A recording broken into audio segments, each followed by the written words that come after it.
El 10 de mayo llegué a casa de mi mamá con un ramo de flores, tras 10 años sin verla. Ella abrió la puerta, me miró como si yo fuera una desconocida y dijo: «Aquí no eres bienvenida». Ni siquiera tomó las flores. 4 meses después, cuando estrené la casa de 16 millones de pesos que acababa de comprar en San Jerónimo Lídice, mis papás, Raúl y Leticia, aparecieron furiosos en la entrada. Mi mamá se metió casi a empujones y gritó: «Frente a mis invitados, nos has estado mintiendo todos estos años. Te hiciste pasar por pobre cuando claramente tienes dinero». Esa vez no rogué. Fui yo quien les pidió que se fueran. Me llamo Elisa Aguilar. Entonces tenía 32 años, casi 33. Y todo empezó con una llamada de mi tía Rosario, una de las pocas personas de mi familia que nunca me había cerrado la puerta. «Elisa, mi niña, necesito hablar contigo», me dijo. «Me quedé pensando en tus papás. Me dio miedo que un día fuera demasiado tarde». Yo me quedé callada. Sabía hacia dónde iba esa conversación. «Sé que llevas años sin hablarles y que tienes tus razones. Pero ya viene el Día de las Madres. Tal vez podrías intentar acercarte». No quería hacerlo. Mi tía Rosario conocía toda la historia, pero una parte de mí quería cerrar esa puerta con la certeza de que no había sido yo quien dejó de intentar. Tengo que volver 10 años atrás. Yo tenía 22 años. Acababa de terminar administración financiera y había conseguido mi primer empleo en una firma de inversiones en Santa Fe. Vivía en un departamento rentado en Mixcoac, con muebles sencillos. Entonces murió mi abuela Teresa. Mi abuela no era una mujer de muchas palabras, pero tenía una forma tranquila de hacerte sentir vista. En una familia donde yo solía sentirme de sobra, ella me hacía sentir importante. Cuando leyeron el testamento, la casa familiar quedó para sus 3 hijos, mi papá Humberto y mis 2 tíos. Ellos la vendieron y se dividieron ese dinero. Pero lo importante fue otra cosa. Mi abuela dejó 900,000 pesos a cada uno de sus nietos. Mi hermano mayor, Raúl, recibió 900,000 pesos. Mi hermana mayor, Leticia, recibió 900,000 pesos. Yo recibí 900,000 pesos. Mis 3 primos recibieron lo mismo. Me pareció justo. Igual para todos. 3 días después, mi mamá me llamó. «Elisa, ven a cenar hoy, va a estar toda la familia». Su tono sonaba serio, pero pensé que quizá querían hablar de algún pendiente de mi abuela. Cuando llegué a la casa de mis papás, en la colonia Portales, Raúl y Leticia ya estaban ahí.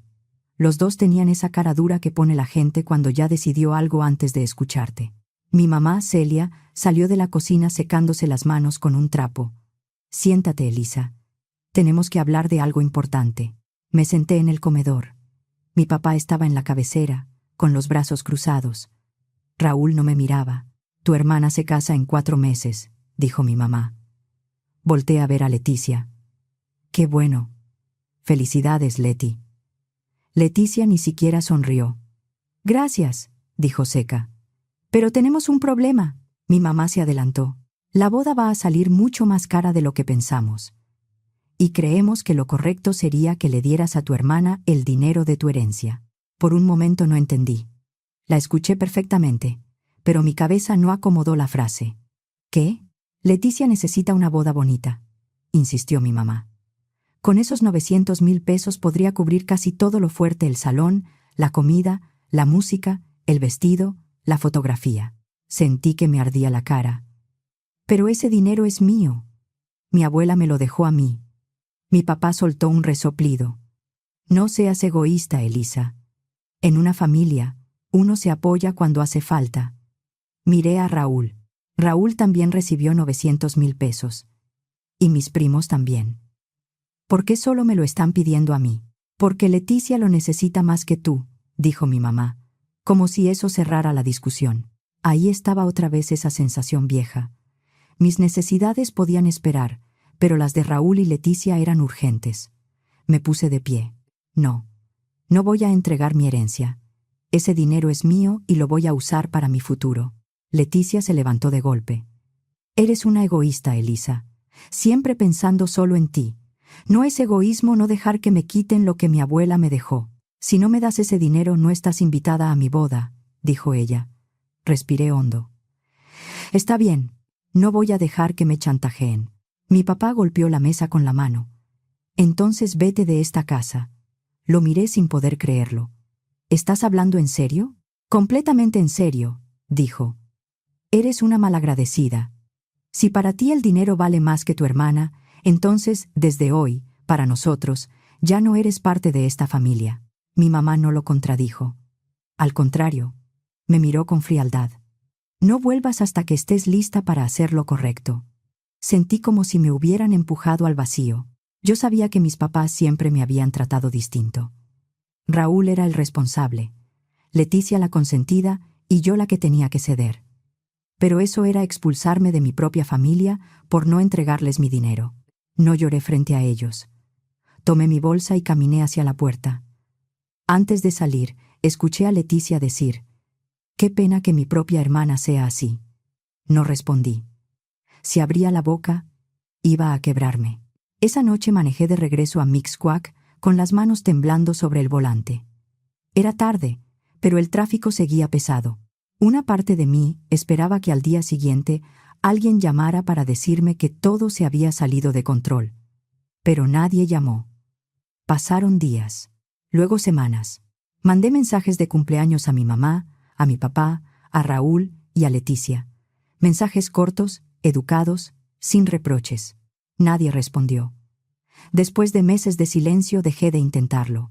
Con el tiempo entendí que hablaban en serio. Yo dejé de ser parte de la familia cuando me negué a financiar la boda de Leticia. Mientras tanto, tomé los 900,000 pesos de mi abuela y los invertí.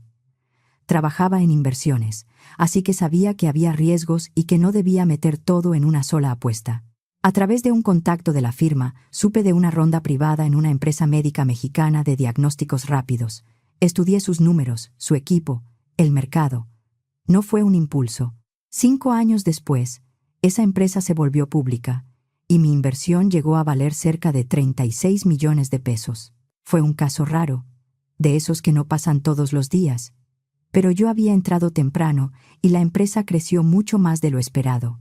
No renuncié ni salí a presumir. Seguí trabajando y reinvertí parte de esas ganancias en una empresa de inteligencia artificial aplicada a análisis médicos y financieros. A los 10 años de aquel pleito, mi patrimonio rondaba los 180 millones de pesos entre inversiones y efectivo. No todo era dinero disponible, buena parte podía subir o bajar. Pero mi vida cambió, y mi familia no sabía nada. Ellos me habían cortado por completo. No sabían dónde trabajaba exactamente, no sabían qué hacía con mi vida, no sabían si me iba bien o mal.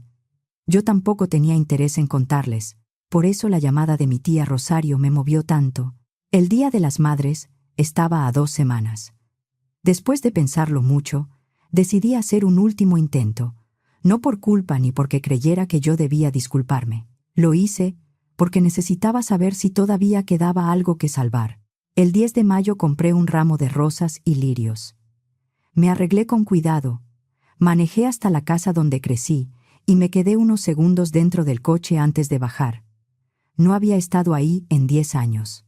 La fachada seguía igual, la misma reja negra, la misma maceta enorme, las mismas cortinas claras. Toqué el timbre. Mi mamá abrió. Cuando me vio, su cara cambió varias veces. Primero sorpresa, luego confusión, después molestia. «¿Qué haces aquí?», preguntó. Tragué saliva. «Hola, mamá. Feliz Día de las Madres». Le extendí las flores. Quería ver si podíamos hablar. Tal vez arreglar las cosas. Mi mamá no tomó el ramo. Detrás de ella alcancé a ver a mi papá, a Raúl y a Leticia con sus parejas. Leticia tenía 2 hijos pequeños, niños que yo nunca había conocido. Todos se quedaron mirándome como si yo hubiera llegado a interrumpir algo que no me correspondía. «¿Puedo pasar?». Mi mamá se movió para bloquear la entrada. «Aquí no eres bienvenida, Elisa. Entiéndelo y vete». Y me cerró la puerta en la cara. Me quedé ahí parada, con las flores en la mano, sintiéndome ridícula. Había imaginado una conversación incómoda, fría, difícil, pero no eso. No que ni siquiera me dejara entrar. Después de unos minutos volví al coche. Dejé el ramo en el asiento del copiloto y manejé sin música, sin hablar, sin llorar. Luego llamé a mi tía Rosario. No me dejó ni pasar de la puerta, le dije. Hubo silencio del otro lado. Entonces quizá ya no deberías seguir intentando, respondió. Si te van a tratar así, no tiene caso que te sigas golpeando contra la misma pared. Tenía razón. Ese día entendí algo: yo no podía obligar a nadie a quererme, pero sí podía dejar de rogar por un lugar donde no me querían.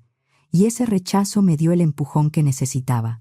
Con un patrimonio sólido y suficiente liquidez, yo seguía viviendo en un departamento rentado. Era cómodo, pero no era mío. Llevaba años pensando que algún día compraría una casa. Un lugar donde nadie pudiera hacerme sentir de más. Después del portazo de mi mamá, decidí que ya era momento.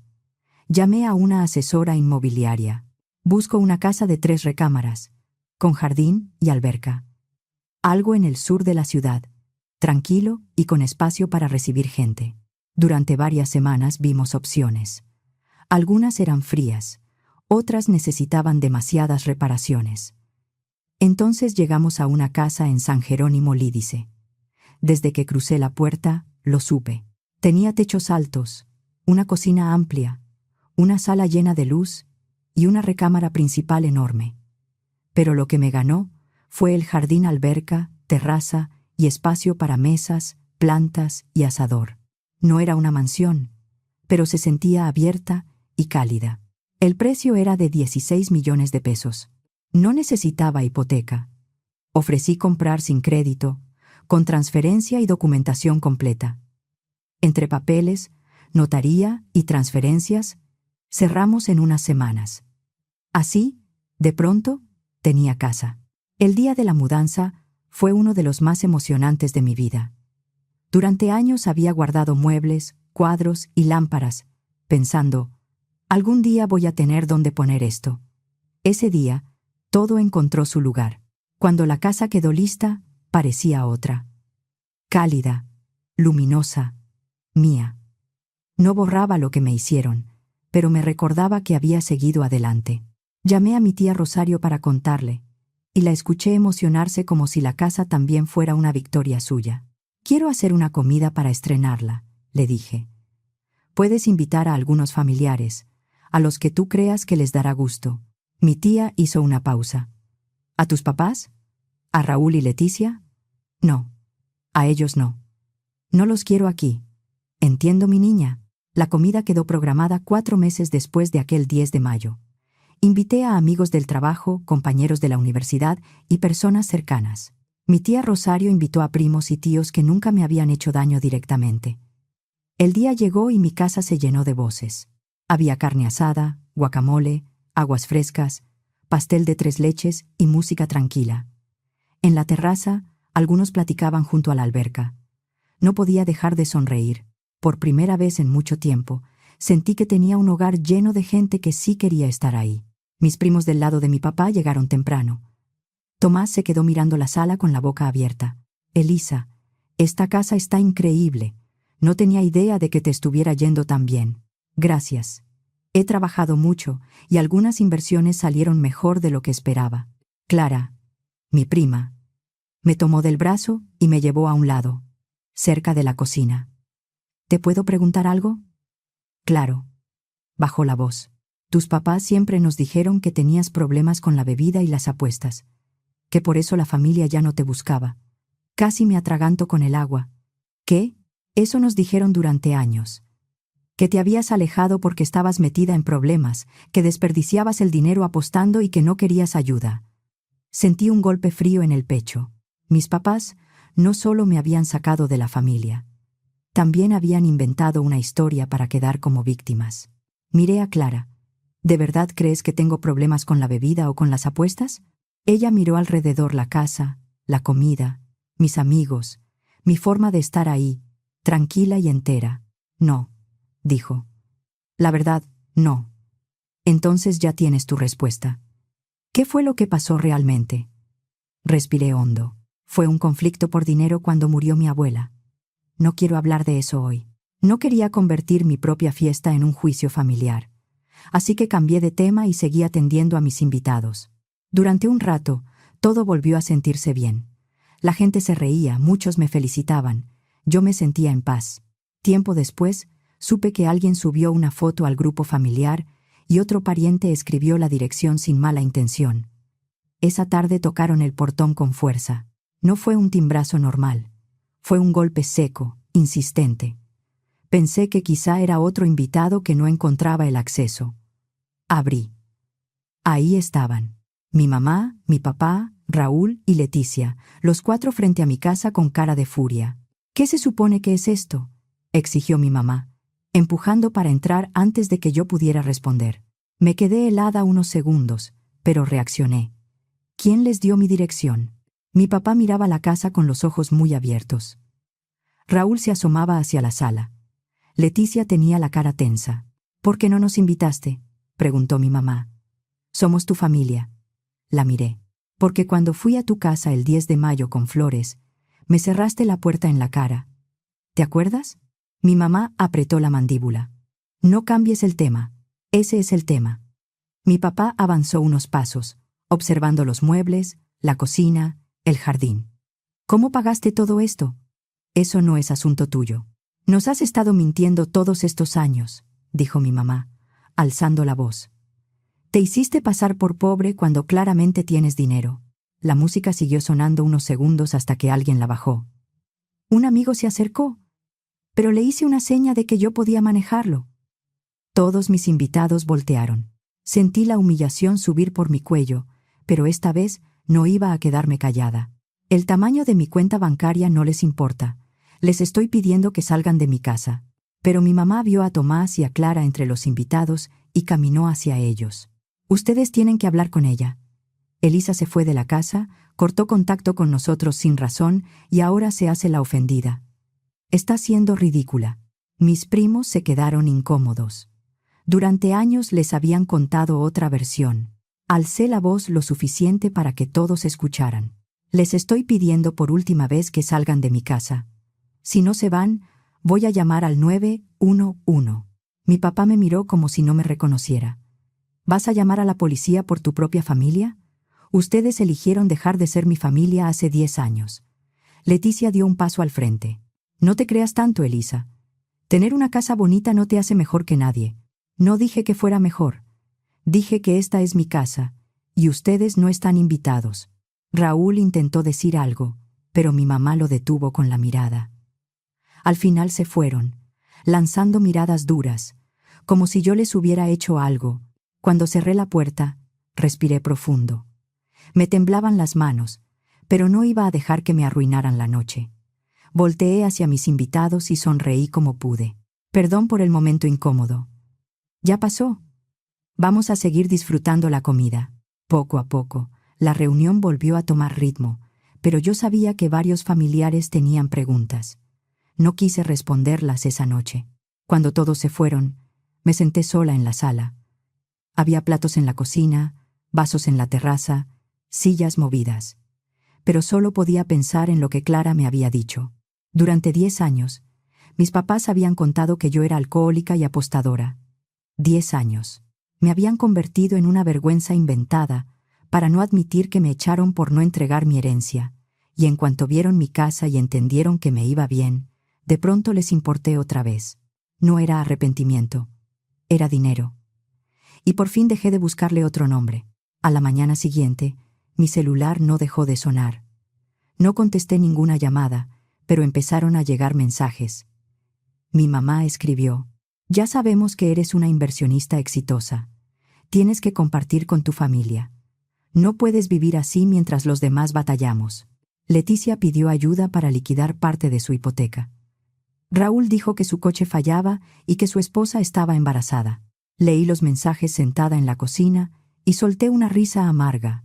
Después de 10 años de silencio, de cerrarme la puerta y de inventar mentiras sobre mí, regresaban con la mano extendida. No respondí. Bloqueé sus números. Una semana después, mi tía Rosario me llamó. «Elisa, tus papás me han estado llamando sin parar. Quieren que yo te presione para que hables con ellos». «¿Y qué les dijiste?». «Que tuvieron su oportunidad cuando fuiste con flores el 10 de mayo y te cerraron la puerta».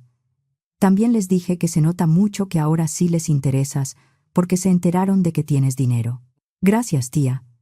Pensé que al bloquearlos terminaría todo». Me equivoqué. Unas semanas después, llegué del trabajo ya de noche y vi el sedán viejo de mis papás estacionado frente a mi casa. Estaban los dos adentro, esperando. Mi papá se bajó de inmediato. Elisa, tenemos que hablar. No. No tenemos. Mi mamá se acercó con una sonrisa falsa. Mi niña, por favor. Somos familia. Podemos arreglar esto. La miré sin moverme. Dejamos de ser familia hace 10 años, cuando me corrieron por no darle a Leticia mi herencia. Eso fue hace mucho, dijo mi papá. Todos dijimos cosas que no queríamos decir. No. Ustedes sí querían decirlas. Cada palabra. Y la única razón por la que están aquí ahora es porque se enteraron de que tengo dinero. La sonrisa de mi mamá desapareció. ¿Y si así fuera? Deberías ayudar a tu familia. Para eso es la familia. ¿Dónde estaba esa familia cuando yo estaba empezando mi carrera? ¿Dónde estaba cuando les mandé mensajes de cumpleaños y nunca contestaron? ¿Dónde estaba cuando fui el 10 de mayo con flores? No respondieron. Salgan de mi propiedad. Si vuelven a venir sin invitación, voy a llamar al 911. Se subieron al coche, pero eso no había terminado. La semana siguiente aparecieron en mi trabajo. Alguien les dijo el nombre de la firma. No pudieron entrar al edificio, pero me esperaron afuera, cerca del acceso al estacionamiento, en Santa Fe. Yo salía tarde de la oficina cuando escuché la voz de Raúl. Elisa, espera. Me giré y los vi. Mi mamá, mi papá, Raúl y Leticia caminaban hacia mí. Sentí enojo y cansancio. ¿Están hablando en serio? Esto ya es acoso. Solo queremos hablar, dijo Leticia. 5 minutos. Les di 10 años para hablar conmigo. Ustedes eligieron el silencio. Ahora me toca a mí. Mi mamá se llevó una mano al pecho. Cometimos errores. Lo sentimos. La miré fijo. No me digan cometimos errores. Digan cuáles. Todos se incomodaron. ¿Qué sienten exactamente?, pregunté. ¿Haberme corrido? ¿Haberme ignorado 10 años? ¿Haber inventado que tenía problemas con la bebida y las apuestas? ¿O sienten que descubrieron tarde que tengo dinero? Mi papá aclaró la garganta. Nos enteramos de tus inversiones. Te fue muy bien. Sin ayuda de ninguno de ustedes. Raúl intentó suavizar la voz. Mira. Sé que las cosas se pusieron mal, pero somos familia. Las familias se perdonan. Las familias también se presentan. No inventan historias para destruir a alguien y luego regresan a pedir. Leticia bajó la mirada. Elisa, por favor. De verdad estoy batallando con la hipoteca. Si pudieras ayudarme aunque sea un poco. Ahí estaba. La verdadera razón. Déjame entender, dije despacio. No me invitaste a tu boda porque no quise darte mi dinero. Me ignoraste 10 años. Dejaste que todos creyeran que yo era una borracha y una apostadora, pero ahora quieres que te ayude a pagar tu hipoteca.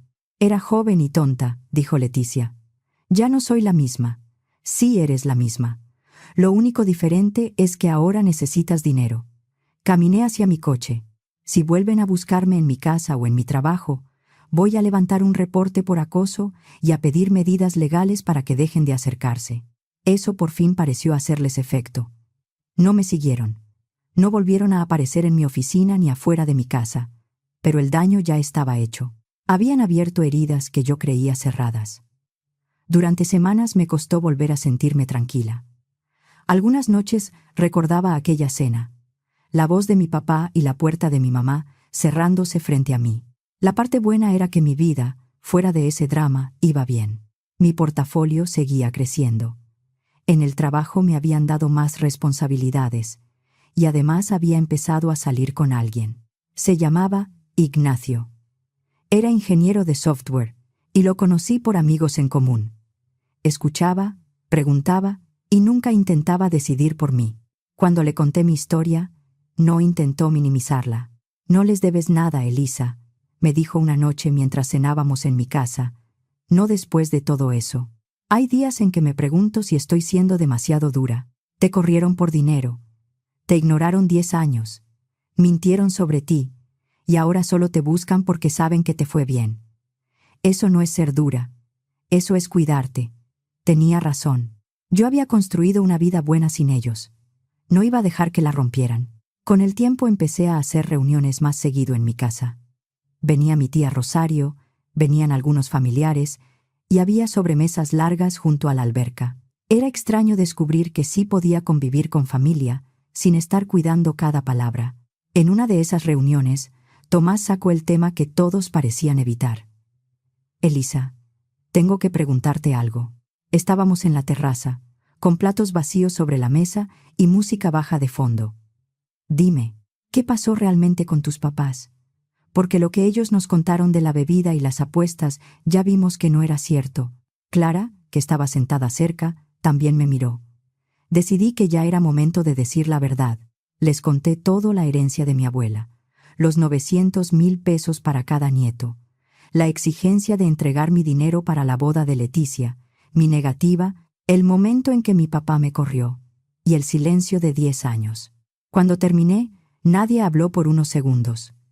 Clara fue la primera. ¿Te desconocieron por eso? Sí. Tomás apretó la mandíbula. Eso es horrible. Lo siento mucho, Elisa. Ya pasó. Dije, aunque no era del todo cierto. Estoy mejor sin ellos. Y lo estaba. Mi casa era hermosa. Mi carrera crecía. Mi relación con Ignacio era sana. Mis primos empezaban a conocerme sin las mentiras de mis papás de por medio. Unos meses después, mi tía Rosario me llamó. Tus papás han estado preguntándole a todos por tu nuevo número. Yo les dije que no se los iba a dar. Gracias. Espero que ya entiendan el mensaje. Creo que sí. Hace unas semanas que no me llaman. Me quedé pensando. Tía, ¿ellos están mal de dinero? ¿De verdad están batallando? No creo. Tu papá sigue trabajando, la casa de Portales es de ellos, no pagan renta, no están desesperados, solo quieren una parte de lo tuyo. Eso confirmó lo que yo ya sospechaba. No era necesidad, era ambición. Dejé de sentir culpa. Durante los meses siguientes, mi vida volvió a acomodarse. Mis papás dejaron de buscarme con tanta insistencia y yo empecé a respirar mejor. Luego pasaron poco más de 2 años de calma. Mi portafolio superó los 270 millones de pesos. No fue de un día para otro ni por suerte pura, fue trabajo, estudio, paciencia y varias decisiones que pudieron salir mal. Me ascendieron en la firma. Ignacio y yo nos fuimos a vivir juntos y empezamos a hablar de comprometernos. Mi casa se volvió el centro de una vida social que yo nunca imaginé tener. Mi tía Rosario, Tomás y Clara se volvieron mi verdadera red. En una de esas comidas, Tomás me apartó un momento. Elisa, necesito contarte algo. Tus papás me han estado preguntando por tus reuniones. Fruncí el ceño. ¿A qué te refieres? Querían saber si yo podía conseguirles una invitación. Me reí, pero no porque me diera gracia. ¿Y qué les dijiste? Que no me correspondía invitar gente a tu casa. Que si querían venir, tendrían que pedírtelo a ti. ¿Y lo hicieron? No.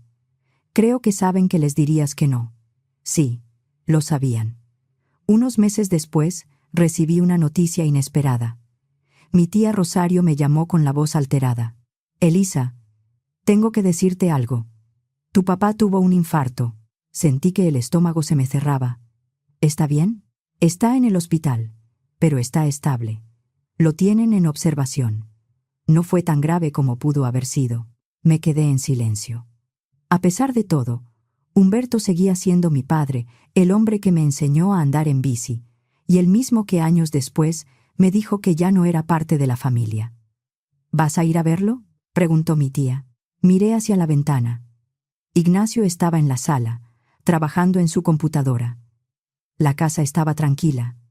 No creo, tía. Lo entiendo. Si ellos hubieran querido que yo estuviera en sus vidas, me habrían buscado hace años por algo que no fuera dinero. 2 días después, recibí una llamada de un número desconocido. Estuve a punto de no contestar. Bueno. Elisa. Soy tu mamá. Debí colgar. No lo hice. ¿Qué quieres?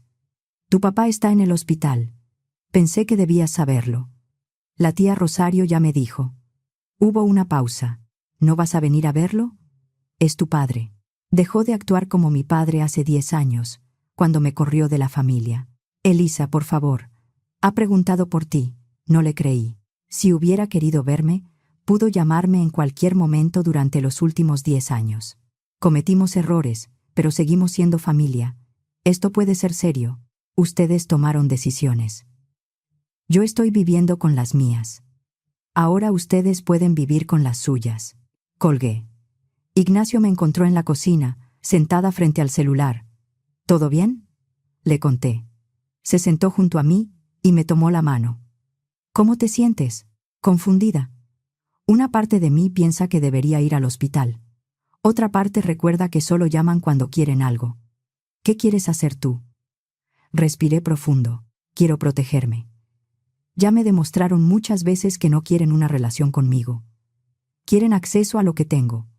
Entonces, hazle caso a eso. Mi papá se recuperó. Supe por mi tía que salió del hospital y volvió a su casa. Yo no fui a verlo. Y, por primera vez, no me sentí culpable. Había aprendido que una relación no puede sostenerse de un solo lado. 6 meses después, organicé la reunión más grande que había hecho hasta entonces, mi cumpleaños número 36. La casa estaba llena de amigos, colegas y familiares. Hubo comida, música, pastel, fotos, risas. Ignacio recibía invitados mientras yo iba de un lado a otro, feliz y agotada. A media fiesta, Clara se me acercó con una expresión extraña. «Elisa, no vas a creer esto. Raúl acaba de escribirme». Se me borró un poco la sonrisa. «¿Qué quiere?» Me pidió que tomara fotos de tu fiesta y se las mandara. Dijo que tus papás querían ver cómo estabas. Me quedé quieta unos segundos. Incluso después de todo, seguían intentando mirar mi vida desde lejos. Preferían mandar a otros. «¿Qué le dijiste?» «Que si querían saber cómo estabas, podían llamarte ellos mismos y preguntarte de frente». Buena respuesta. Más tarde, cuando todos se habían ido, Ignacio y yo estábamos levantando vasos y platos en la terraza. La alberca reflejaba las luces del jardín. La casa, aunque desordenada, se sentía viva. Ignacio me miró. ¿Alguna vez te arrepientes de haberlos sacado de tu vida? Pensé en serio antes de responder. No. Mi vida es mucho mejor sin su drama, sin esa sensación de estar siempre debiendo algo. Ahora tengo relaciones reales con personas que sí se alegran por mí. Ignacio dejó unos platos sobre la mesa. Siguen siendo tu familia. Ser familia no alcanza si no hay respeto. Miré alrededor la sala con restos de fiesta, la cocina llena de platos, la terraza donde mis amigos habían reído durante horas, las flores de mi tía Rosario, el regalo de Clara, el mensaje bonito de Tomás, Ignacio a mi lado. Los que estaban ahí sí me querían bien. Con eso me alcanzaba. Mi familia biológica tomó su decisión 10 años atrás, cuando decidió que el dinero de una boda valía más que una hija, más que una hermana. Yo también tomé la mía. Pasaron 3 años desde aquella confrontación. Mis papás nunca dejaron del todo de buscar formas de regresar a mi vida. A veces preguntaban por mí. A veces intentaban hacer llegar mensajes. A veces fingían preocupación. Pero nunca, ni una sola vez, pidieron perdón de verdad. Nunca dijeron, nos equivocamos al correrte. Nunca dijeron, mentimos sobre ti. Nunca dijeron, te lastimamos. Nunca preguntaron cómo había estado yo esos 10 años. Nunca quisieron saber quién era la mujer en la que me había convertido. Nunca mostraron interés real por mi vida. Siempre era lo mismo. ¿Qué tienes? ¿Cuánto ganaste? ¿Cómo nos puedes ayudar? ¿Qué nos toca? Lo que más me tardé en entender fue que no me dolió solo que me pidieran mi herencia. Me dolió que, cuando dije no, dejaron de verme como hija, como hermana, como persona. Después, vinieron 10 años de silencio, la puerta cerrada el 10 de mayo, las mentiras sobre la bebida y las apuestas, y al final, cuando supieron que me había ido bien, volvieron hablando de familia como si esa palabra borrara todo. Tardé años en aceptarlo, pero ese límite me salvó. No me quitó una familia, me quitó la obligación de seguir esperando una.